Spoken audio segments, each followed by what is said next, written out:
Hello and welcome to our English news coming to you live from Canal, Algérie. First, the top stories of the news.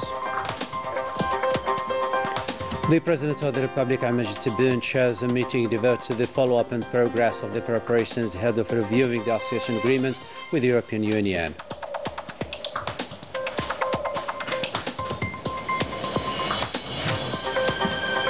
The President of the Republic receives the head of the MSP of the Movement of Society for Peace, Abdel Ali Hassan Sharif. Our daily history window is devoted to torture during the French colonial era, notably in the concentration camps. And the Al Hawzi inhabitants victimized by the earthquake are fending for themselves amid precarious living conditions. First in our news, the President of the Republic, Al-Majid Tebboune, chaired today at the presidency premises a meeting devoted to the follow-up and progress of the preparations ahead of reviewing the association agreement with the European Union. Were present during this meeting Prime Minister Nadir Al-Arbawi, the Private Principal Secretary to the Presidency Bou'alam, in addition to the ministers of the concerned sectors. Still with the presidential activities, the President of the Republic, Al-Majid Tebboune, received the head of the Movement of Society for Peace, Abdel Ali Hassan Sharif, as well as the delegation accompanying him. The audience took place in the presence of the Private Principal Secretary to the Presidency, Bou'alam, and the advisor to the President in charge of the General Directorate of Communication, Kamal Sidi Said. And following the meeting, Mr. Abdel Ali Hassan Sharif had this to say to our reporter. كانت لنا اليوم فرصة للالتقاء بالسيد رئيس الجمهورية من أجل تشاور والنقاش وتبادل وجهات النظر حول العديد من الملفات الوطنية والدولية والإقليمية. We had the opportunity to meet the President of the Republic to discuss and exchange views regarding a set of national, regional and international issues. Given the current situation the world is facing, we need consultation to consolidate the national front and safeguard our country of all the threats. We reviewed as well economic and social files in quest of food and social security. Given the foreign threats facing our country, be they posed by the extremist French lobbies or the threats posed by the western bordering country with the Mahsen regime, the Palestinian issue held pride of place in our meeting, hoping that the war will be over so that Algeria would be able to continue helping the Palestinian people to achieve the set objectives. The discussion was fruitful and beneficial to us as a political party willing to have a key role in this country. Such meetings will for sure allow the political elite to be more attached to the nation's issues for its progress and stability, for a stronger Algeria that stands with causes, notably Palestine and Western Sahara. Thank you very much. Still with domestic news, the head of the Constitutional Court, Ammar Belhaj, received on Tuesday the head of the Sahara Constitutional Council, Mohamed Bouzid, and the high-level delegation accompanying him. The two sides expressed their satisfaction regarding the level of the relations between the two brother countries, as well as bilateral cooperation. Subsequently, they signed a memorandum of understanding meant to upgrade consultation, expertise, and visits between the two constitutional bodies. The State Minister, Minister of Foreign Affairs, National Community and African Affairs, Ahmed Attaf, received a phone call from his Saudi opposite number, Faisal bin Farhan Al Saud. The conversation revolved around the outcomes of the Riyadh meeting on Syria on January the 12th, in addition to the finishing touches for the high-level debate on the situation in the Middle East, including the Palestinian cause taking place as Algeria is chairing the UN Security Council. On the economic activity side, the Tuesday Mustashir becomes the first startup to access the stock market with the success of the subscription operation, where demand far exceeded supply. The proposed shares were acquired by 306 subscribers from 45 provinces. More details with Melissa Leila Balaman. This is an unprecedented initiative. The Algerian startup Mustashir, specializing in online professional consulting, is officially entering the stock market after 2 years of activity. Founded by young entrepreneurs, the company managed to raise more than 94 million dinars in a record time after a successful subscription operation, where the demand for the shares had largely exceeded supply, with the number of shares required exceeded 149,000 compared to 125,000 put up for sale, or 20% of the company's capital. Mustashir étant la première start-up déjà à être cotée en bourse. Mustashir is the first startup, so this opens up an opportunity for small Algerian companies and startups, since it is a new method of financing which has not yet been developed for SMEs and VSEs in Algeria. Today, Mustashir wants to be an example that traces a path for these young companies. Donc il trace un chemin qui peut être suivi par ces TPE. Je souhaite, à partir de cette... From this event, I hope that other startups will be interested in the Algiers Stock Exchange. I want to let them know that we are willing to support you and provide you with all the needed information to facilitate the process, even if necessary, to make changes to legislation and regulations so that the stock market is a financing lever, both for startups and for all businesses. Celles qui remplissent les conditions d'introduction, on leur dit bienvenue à la Bourse d'Alger. More than simple financing tool, this listing paves the way to a new economic model for Algerian startups. They symbolize their potential to attract the trust of investors, but also to mobilize the large public wishing to contribute to its success by acquiring shares. N'importe quel citoyen peut, à distance, avec un moyen de paiement en ligne. Any citizen can remotely, with an online payment method, buy shares and therefore have the chance to grow their saving by banking on the generally very rapid and exponential growth of a startup. A startup that enters the stock market, or any company that enters the stock market, contributes in revitalizing it. Aux startups, mais aussi à n'importe quelle entreprise dans l'économie algérienne. With this IPO, or initial public offering, Mustashir aims to consolidate its role on the national stock market and explore new international opportunities, thus opening new perspectives for young Algerian startups. So, with our domestic news, the Algerian airlines company Air Algérie intends to open international flights for better traveling options, according to the chief executive officer of the company, Hamza Ben Hamadi, during a press conference. The same speaker unveiled some of these flights, linking some African and European cities, notably Abuja, Amsterdam and Stansted. He announced as well an important discount reaching 60% during the upcoming summer season.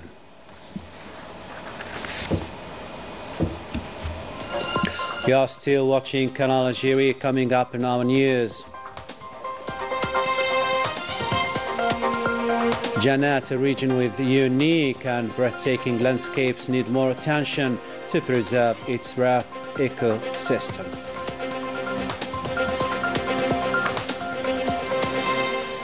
Welcome back to our news, and now we open up our window devoted to our history.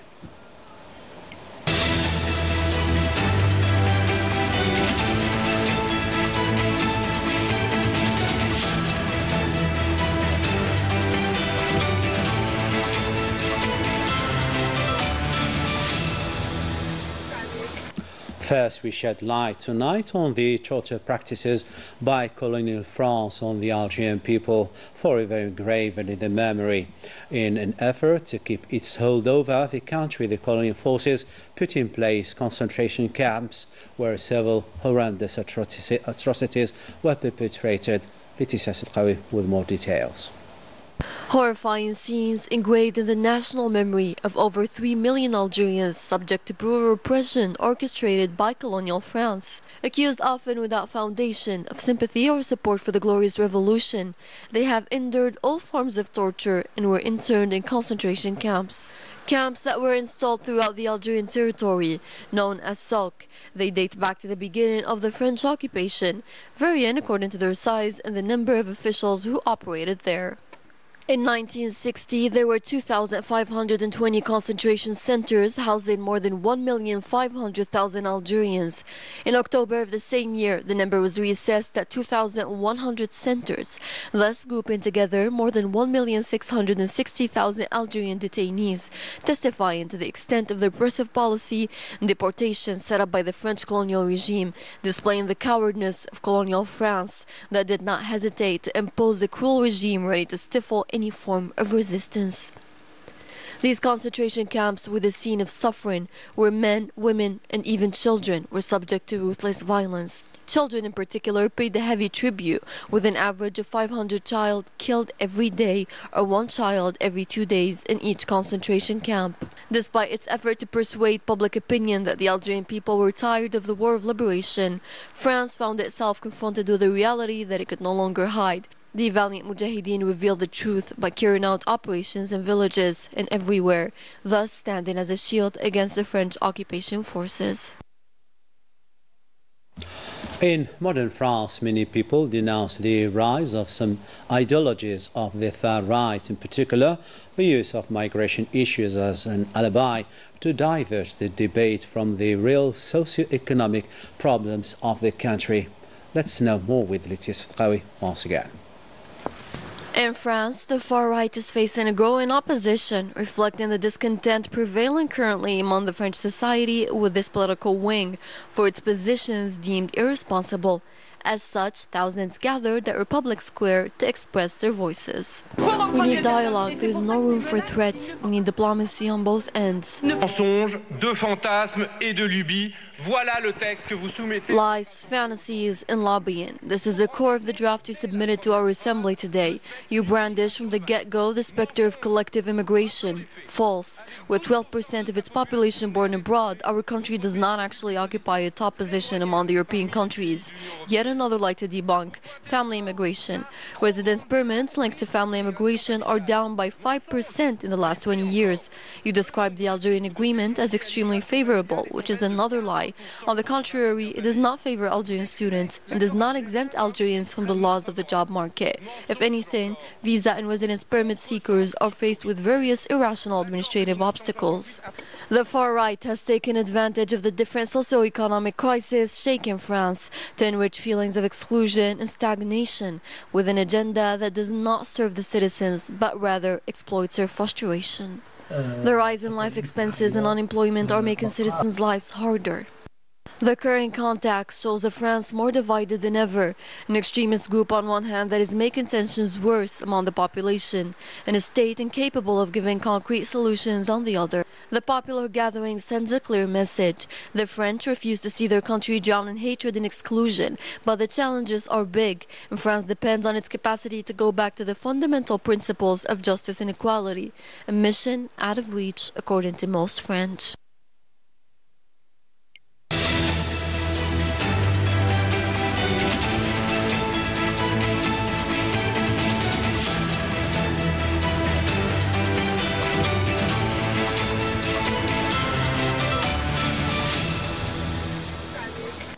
To another region in the world now, in Morocco, months after the earthquake of Al-Haus, thousands of disaster victims still live in precarious conditions, faced with the blind ear turned to them by the authorities, fully involved in scandals of corruption and embezzlement.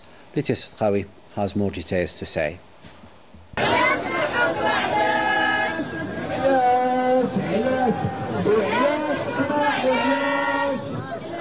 A cry of distress that still resonates in the mountains of Al-Haus, where hundreds of families affected by the earthquake survive in tents exposed to the freezing cold and winter rains. The promises of reconstruction remain a dead letter. The aid that reached the site is insufficient and poorly distributed between negligence and corruption. Thousands of disaster victims feel abandoned.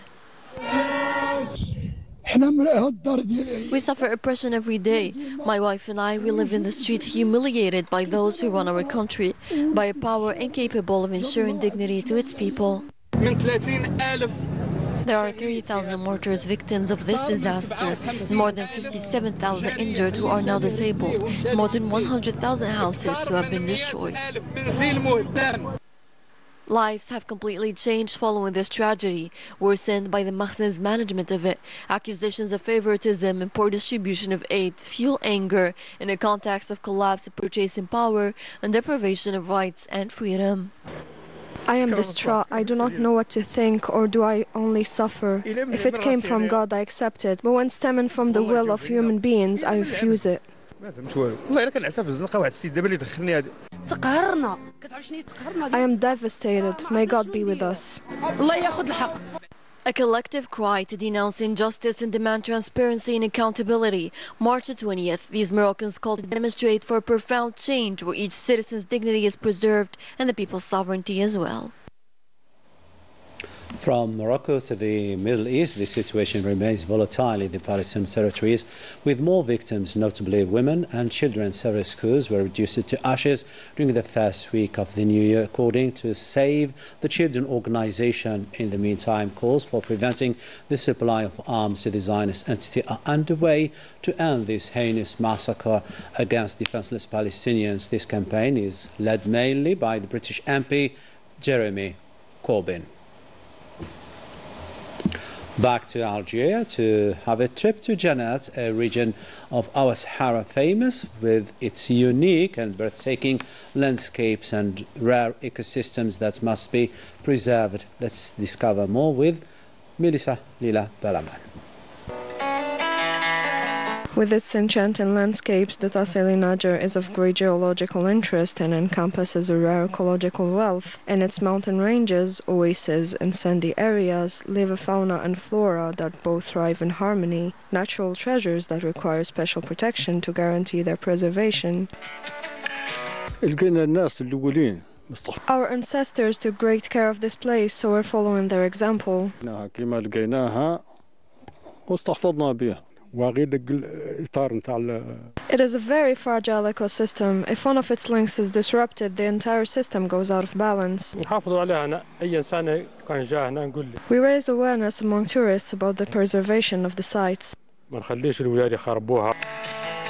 The Tassili Najer National Park is classified as a UNESCO World Heritage Site, but also as a biosphere reserve, due to the regions of Disendilan, Ihrir, and Tikubawin that are home to unique ecosystems. The preservation of this precious heritage that represents a universal treasure and is a witness to the history of humanity relies on collective initiatives to guarantee its sustainability for future generations. Jannat, the last stopover in our bulletin. Tomorrow, another day, other news. Keep tuning to our channel. Take care and bye-bye for now.